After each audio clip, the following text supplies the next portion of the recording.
Boa tarde, minha gente maravilhosa! Hoje, dia 16 de abril, são exatamente 6 horas e 2 minutos. Estamos aqui para mais uma live sobre o aparelho psíquico para Freud. Afinal, ele é o pai da psicanálise, foi ele que começou a descobrir, através dos seus pacientes, o que estava acontecendo com eles. Porque, na verdade, o Freud, ele era um neurologista. Só que o que acontecia? Tinha pessoas que reclamavam de alguns sintomas e esses sintomas não tinha nada a ver com alguma questão fisiológica. Então, a gente vai aqui falar sobre o aparelho psíquico para Freud. Sejam todos bem-vindos e bem-vindas. Vamos começar. Eu só tô abrindo aqui o computador, a aula, tá? O roteiro, para eu não me perder, pra gente não se perder. Quem estiver me vendo e me ouvindo bem, por favor, digita o número 2 para saber que tá tudo certinho. A live, como vocês já sabem, né? Algumas pessoas que são novas estão entrando hoje. Ela não fica gravada aqui no Instagram, então o que acontece? Ou mais tarde, hoje ainda de noite, ou até amanhã de noite, eu coloco ela no canal do YouTube lá do Psique da Criança. Aí você consegue ver ela completa pra quem perdeu aqui.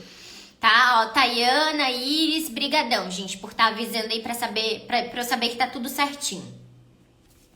Então vamos falar um pouquinho aqui do Freud. Na verdade, quem é esse cara, um austríaco, né? Que começou...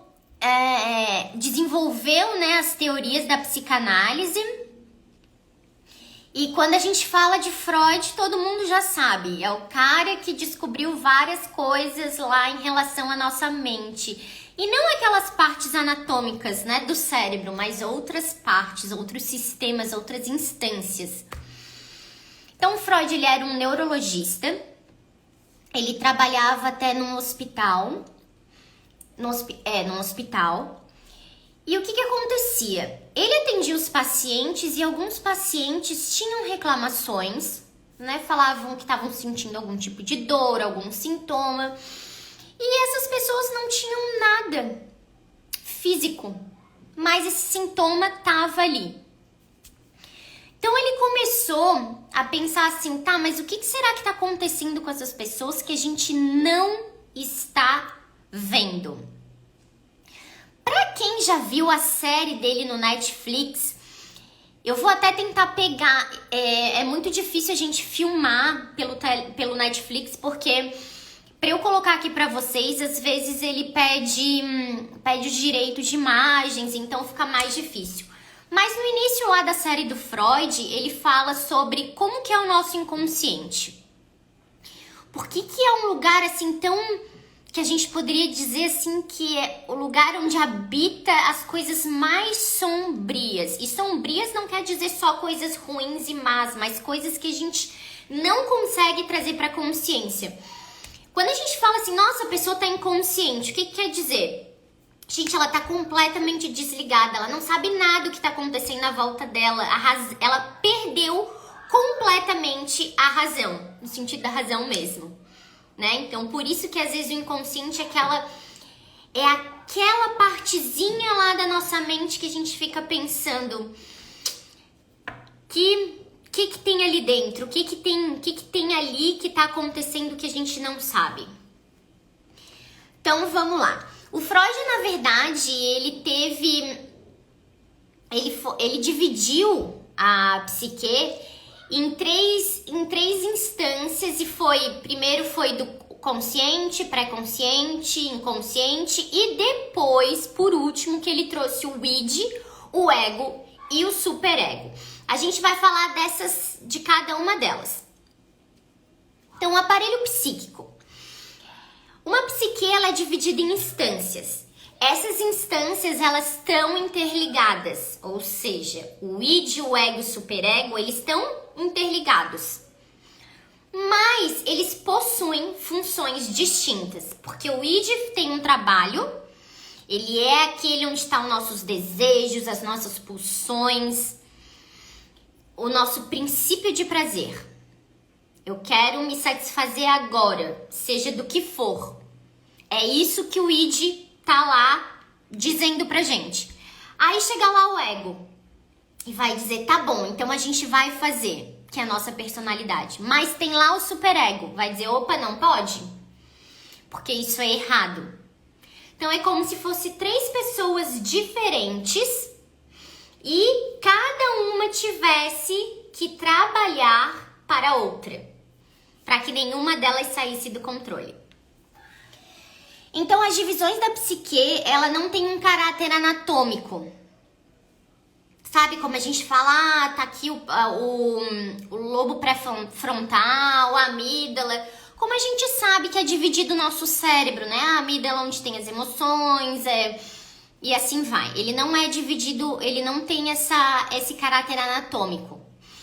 Mas há um lugar bem delimitado para essas divisões, como indicam nas divisões anatômicas. Então, mais que as nossas pulsões, instintos e desejos estão localizados nessa divisão aqui da psique proposta pelo Freud.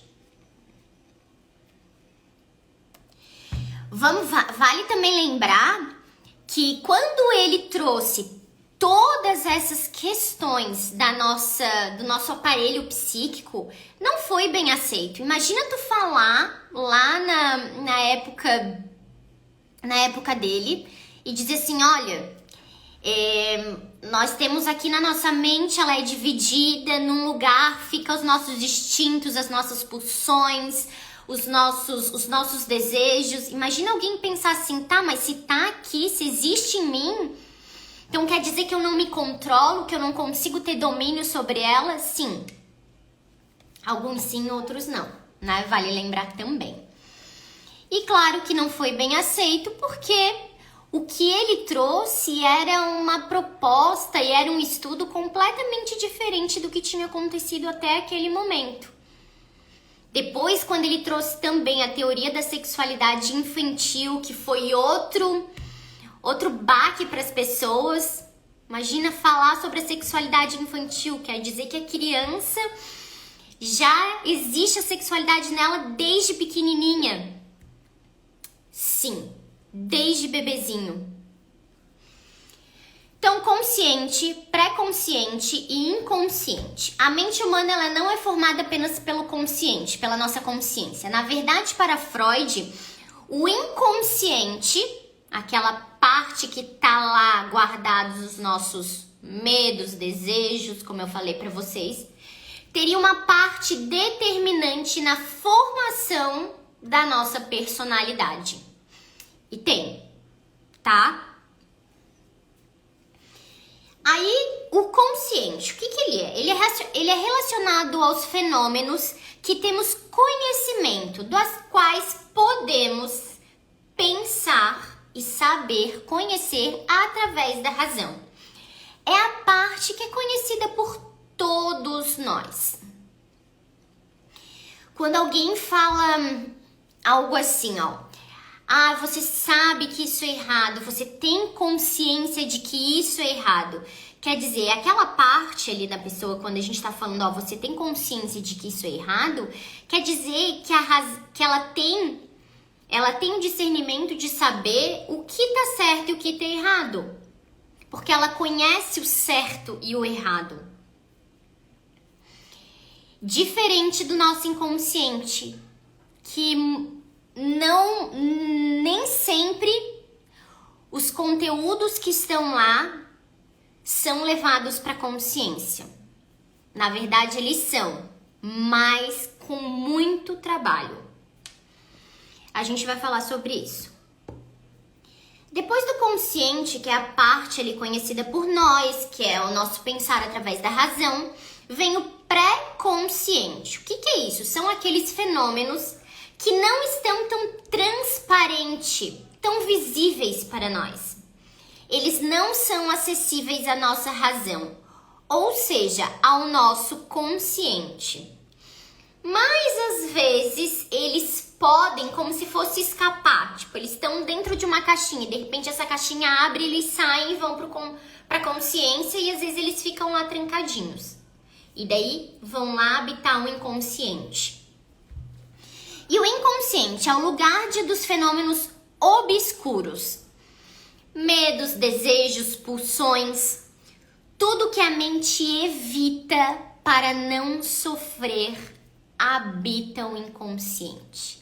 É como se ele servisse daquela pessoa que te protegesse, quisesse te colocar dentro de uma bolha de proteção. Não quisesse que nada de mal te acontecesse. Mas o que acontece? Mesmo ele tentando evitar o sofrimento, a gente sofre. E por quê? Porque essas questões que estão lá no inconsciente, elas vão sendo jogadas para fora. Como, Amanda? Nos nossos sonhos, nos nossos atos falhos, nas brincadeiras que a gente fala, eu tava brincando. Sabe aquela brincadeira com fundo de verdade? Uma frase do Freud, brincando pode-se falar tudo, inclusive a verdade. Sabe aquelas piadas que a gente muitas vezes encara com muito mau gosto e que na verdade elas trazem assim como se fosse uma acidez assim de veracidade? Também tem isso, tá? Tudo que a mente evita para sofrer habita o inconsciente, mas lá não consegue ficar guardado tudo, então ele vai saindo, ele pode ir saindo aos poucos. É como eu sempre falo, sabe quando a gente tá numa situação, vamos dar um exemplo da postagem de hoje, tá? Dos sons que causam medo na gente. Eu vou contar um daqueles ali pra vocês, que era uma das situações que me deixavam com muito, muito medo. E uma delas era falar alto. A pessoa tá com a voz mais alta ou eu escutar passos. Essas duas pra mim sempre foram muito horríveis. Então assim, por quê? Eu passei durante a minha infância e principalmente a minha adolescência, quando eu escutava dentro de casa, não tinha carpê, era piso, quando eu escutava sapato alto, ainda tinha isso, sapato que fazia bastante barulho, com aquela pisada assim, sabe? Tipo assim, parece que alguém vai destruir o chão, eu já sabia que vinha coisa ruim. E assim, gente, era dito e feito, e vinha. Eu não suporto quem ande com essas passadas assim, sabe? Que venha chegando pra perto de mim pra conversar. Eu já começo a me tremer, gente, tá? Pelo menos eu tenho trabalhado bastante isso, mas antigamente eu ficava muito mais aflita com isso.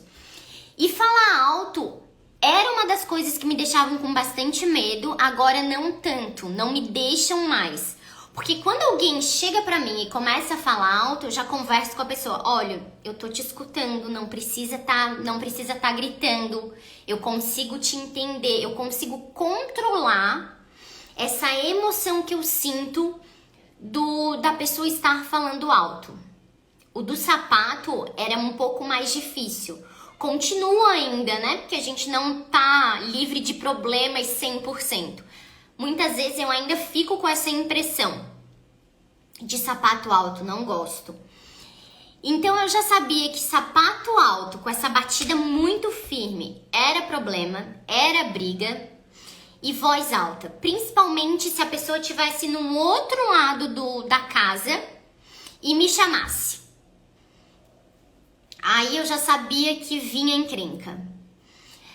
Então essas situações, o que acontece? Vamos dizer, eu tô lá e de repente alguém começa a vir ao meu encontro com esses passos assim, mais pesados. Eu vou escutando a pessoa se aproximar e ela ainda, além de se aproximar, ela vai falando o meu nome, vai falando mais alto. O que acontece? Daí a pessoa vai pensar, tá, mas isso, né? Por que eu vou ficar mal com isso? Por que eu vou sentir medo disso? Tá lá o nosso inconsciente. Tá lá guardadinho. Ele sabe que tu sente medo disso, porque era algo que te fazia sofrer quando tu era menor, quando tu tava no período da tua infância. Só que assim, depois que tu saiu da infância, isso não era uma coisa que acontecia frequentemente. Mas quando acontece, é como se o inconsciente te ligasse um pisca-alerta e falasse, olha, tem algo aqui que te causa medo. Tem algo aqui que te causa muito pavor. E a pessoa pensa, por que será? Tipo, eu consigo falar pra vocês hoje o porquê que isso me causava tanto medo? Porque, claro, eu faço anos de análise já. Então, eu já fui descobrindo isso com o passar do tempo. Mas, às vezes, quando a gente tá bem no início, fazendo análise, ou antes até, a gente não consegue perceber do porquê que a gente agiu, reagiu, ou ficou com aquele pavor, com aquela tremedeira diante de uma determinada situação. E é exatamente por isso. Tá lá guardadinho no teu inconsciente. Quando aquela situação volta a se repetir, é disparado o gatilho. E aí, você começa às vezes a ter lembrança do que podia acontecer. Você age de uma forma que não é uma forma que você agiria naturalmente. Então, tudo isso vai acontecendo. Por isso que o nosso inconsciente está lá, guardadinho as nossas situações que nos causam sofrimento. Só temos acesso a esses conteúdos por meios de, como eu falei para vocês, atos falhos, sonhos, xistes, essas brincadeirinhas que eu falei, essas piadas que tem, sabe, brincando a gente fala tudo, inclusive é verdade. Ou análise pessoal, que é fazer a psicanálise, a gente chama de análise pessoal. E existe certa fluidez nesses 3 domínios. Um conteúdo pode se tornar consciente, assim como o outro pode ser expulso para o inconsciente. Por isso que o trauma, quando a gente fala assim, a pessoa ficou traumatizada, mas ela não consegue contar toda a história. Ou ela fala, eu não tô lembrando o que aconteceu, eu não lembro o que aconteceu. Ou então, quando a pessoa sofreu alguma situação muito estressante, algum trauma, e daí ela vai contar, e a pessoa vai perguntando assim, você tem certeza que você viu isso? Você tem certeza que aconteceu isso? Porque como a pessoa tá em choque, uma parte do que pode ter acontecido, pode ter, aquela hora, já sido sugado ali pro inconsciente, entende? Daí a pessoa vai esquecendo de certos detalhes, tá? Bom, depois do consciente, pré-consciente, inconsciente, o Freud foi lá e falou assim, olha, mas existe os 3 sistemas que vai formar ali a personalidade da pessoa, que seria o id, o ego e o superego. Gente, quero perguntar aqui pra vocês, até aqui tá dando pra entender? Vocês estão com alguma dúvida? Que eu vi que tá todo mundo muito quietinho hoje. Não sei se hoje é muita preguiça ou o tempinho tá muito favorável a ficar mais recluso. Ou se de repente eu tô falando, mas eu não tô entendendo nada, gente. Tá meio... Vocês podem ir me falando, tá? Sempre no final eu dou um tempinho pra gente fazer as perguntas, pra vocês fazerem as perguntas, ou se quiserem colocando as perguntas, depois eu vou respondendo. Então surgiu lá o id, o ego e o superego. A personalidade de uma pessoa, ela é constituída por esses 3 sistemas. O id foi chamado por Freud como a verdadeira realidade psíquica de uma pessoa. Ela representa a realidade subjetiva individual, o que aquela pessoa viveu toda a experiência de vida dela. O mundo interno da qual não conhece regras e imposições da realidade externa. Não tem lei, não tem regra, não tem nada no id. É como se ele fosse um dominador ali. Então, ele não vai seguir nem obedecer nenhuma regra, nenhuma lei. O id, ele é regido pelo princípio do prazer. Lembra que eu falei pra vocês o que era o princípio do prazer? Lá o bebezinho recém-nascido. O id é a primeira coisa que já tá com essa criança. Ela já nasce com o id. Tá lá o bebezinho recém-nascido. O que acontece? Ele já tá, uma instância dele psíquica, uma parte da psique dele já tá formada, que é o id. Quando ele chora e ele tá com fome, vamos dizer, ele quer ser satisfeito na hora. Tô chorando, mordi a língua. Tô chorando, quero comer agora. Quero que a minha mãe, que a pessoa que me cuide, venha e satisfaça o meu desejo. Tô chorando, tô com a fralda suja. Quero na mesma hora que alguém me troque, que faça a minha higiene. Então é assim, quando ele quer, tem que ser na hora. É o princípio do prazer. Meu prazer tem que ser satisfeito agora. No id estão gravadas as representações inconscientes. O ego, ele já tem a função de realizar os desejos do id. Tá, Amanda, mas tu não falou pra mim que o ego, ele é ali a nossa personalidade, né? Embora essas três instâncias, id, ego e superego, vão formando a nossa personalidade, ele não dá uma freada ali no id. Então, gente, o que acontece é o seguinte, o id vai lá e diz, olha, eu quero isso agora. Daí o ego vai dizer, então tá, vamos realizar. E daí vai chegar lá o superego, não pode. Não pode porque isso é errado, vocês não podem fazer isso. Quase como se fosse uma reuniãozinha, tá? Então o ego tem a função de realizar os desejos do id, mas para fazer isso ele precisa adaptá-lo à realidade. Ou seja, o ego vai adaptando o id à realidade que eles estão vivendo. Que o ego é isso, é a nossa realidade. Ele vai adaptar a realidade, as regras sociais e a demanda do superego. O ego é regido pelo princípio da realidade. Então, eu quero que o meu desejo, o meu prazer seja satisfeito agora.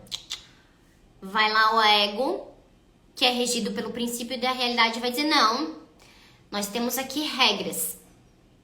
Não pode acontecer isso agora. Você vai ter que esperar. Você vai ter que anular um pouco essa tua vontade de algo, esse teu prazer, para depois ele ser satisfeito em uma hora mais apropriada. Alguém perguntou alguma coisa aqui? Deixa eu só dar uma olhadinha. Uma pergunta. Outra pergunta, não sei se já tinha feito alguma pergunta. Adriano, que eu vi que só oi, tudo bem?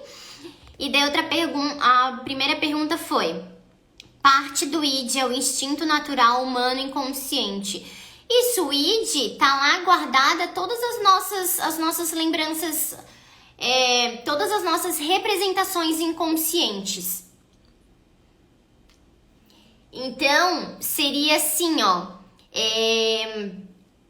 Quando você não consegue lembrar, vamos dizer, de algo, ele tá lá no inconsciente, que é uma parte lá do id. Então, quando você age de uma forma mais impulsiva, tá? Isso aí é lá do nosso id, da nossa parte inconsciente, dessas representações inconscientes.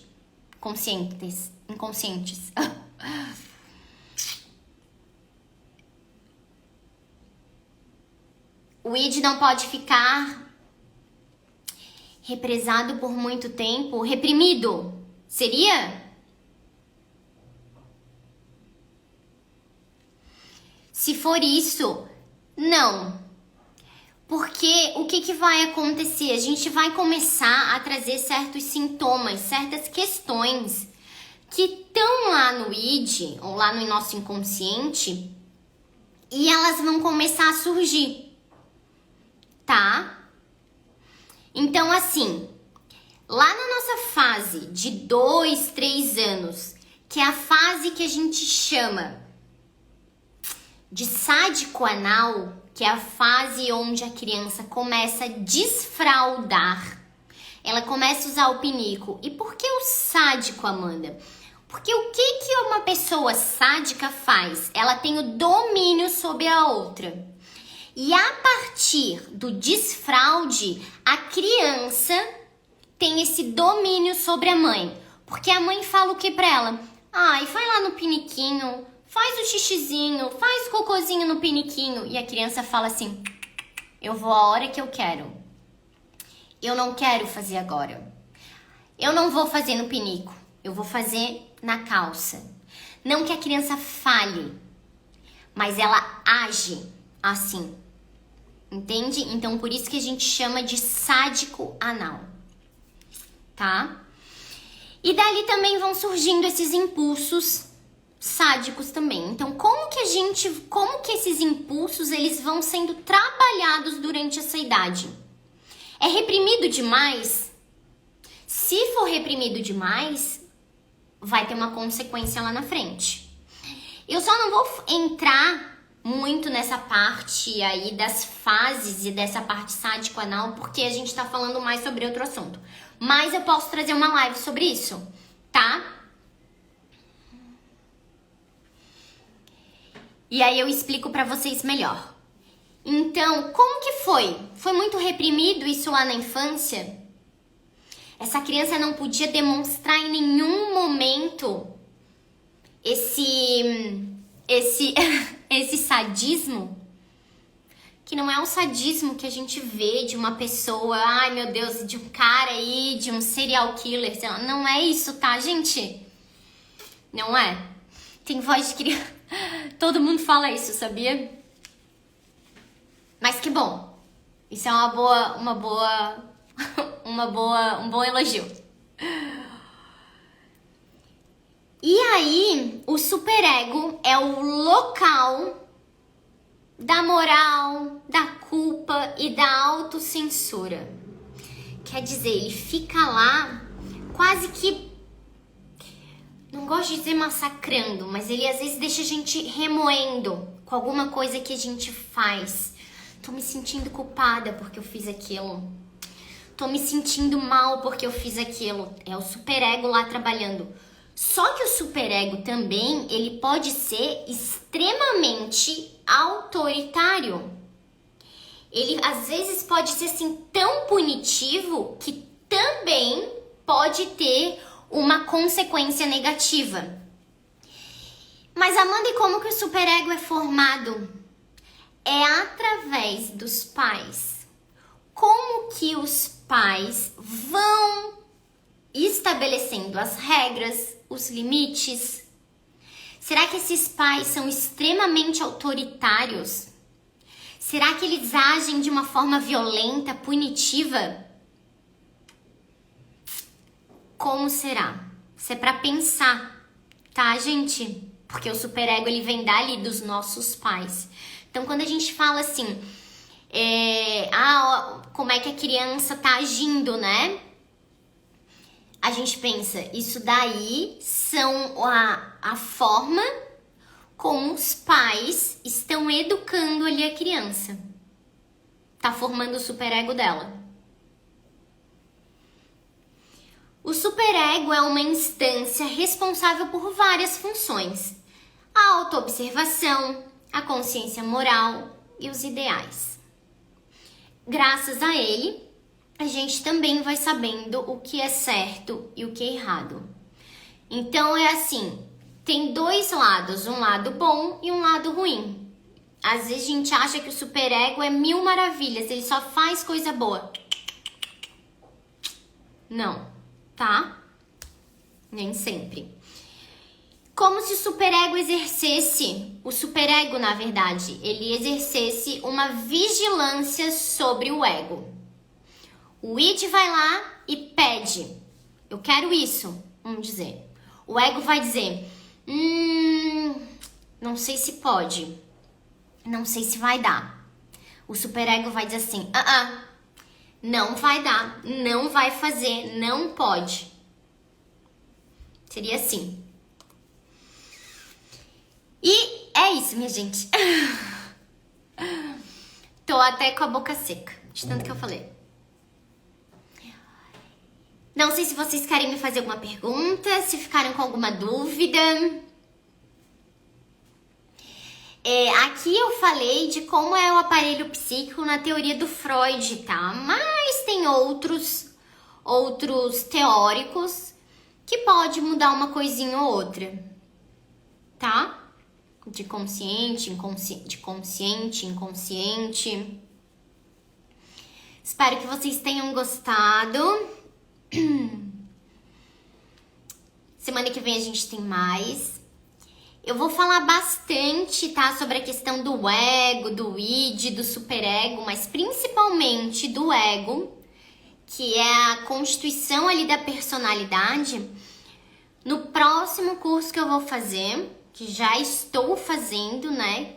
Que é Fundamentos das Emoções na Infância. E a gente vai falar bastante sobre isso. Então, gente, vou dar aqui só uns 2 minutinhos se vocês quiserem me perguntar alguma coisa. Tiverem alguma dúvida. Senão a gente vai finalizando. Quero desejar para vocês um bom domingo, uma excelente semana. Deixa eu ir tirando aqui pra vocês. Pra mim, quer dizer. Tirando daqui a... Excelente explanação, muito clara e objetiva. Obrigado, Iris! Que bom, gente. É bom assim quando a gente consegue passar e a pessoa consegue entender, porque fica bem mais fácil, né? Às vezes é tão complicado essas partes, principalmente... As leituras do Freud são muito difíceis, né? Eu acho que um dos textos que foi mais difícil de leitura do Freud é o texto de Além do Princípio do Prazer. É um texto bem complicado, assim, o texto, como foi escrito. E o livro que ele tem, que é O Significado dos Sonhos, que também é difícil, principalmente a primeira parte, que é muita parte histórica, assim, né? Então acaba sendo mais complicadinho. Mas aqui eu tento esmiuçar, deixar o máximo mais mastigadinho pra vocês conseguirem entender. Raquel, não tem problema, porque como eu falei ali no início, essa live, se eu não colocar hoje à noite ou até amanhã, ou até hoje à noite, eu coloco até amanhã de noite no canal Psique da Criança lá no YouTube. Daí tu consegue ver ela inteirinha. Porque eu não deixo ela gravada aqui, tá? Eu não deixo ela gravada aqui no Instagram, então só fica depois lá no canal do YouTube. Aí eu sempre coloco ali, logo depois que eu posto, logo depois que eu baixo, que eu faço download lá no YouTube, eu sempre posto pra avisar que o vídeo já tá lá. Gente, muito, muito, muito, muito, muito obrigado pela presença de vocês. Agradeço de todo o meu coração. Um bom final de domingo, que já tá noite. Uma excelente semana. Fiquem bem e a gente se vê na semana que vem.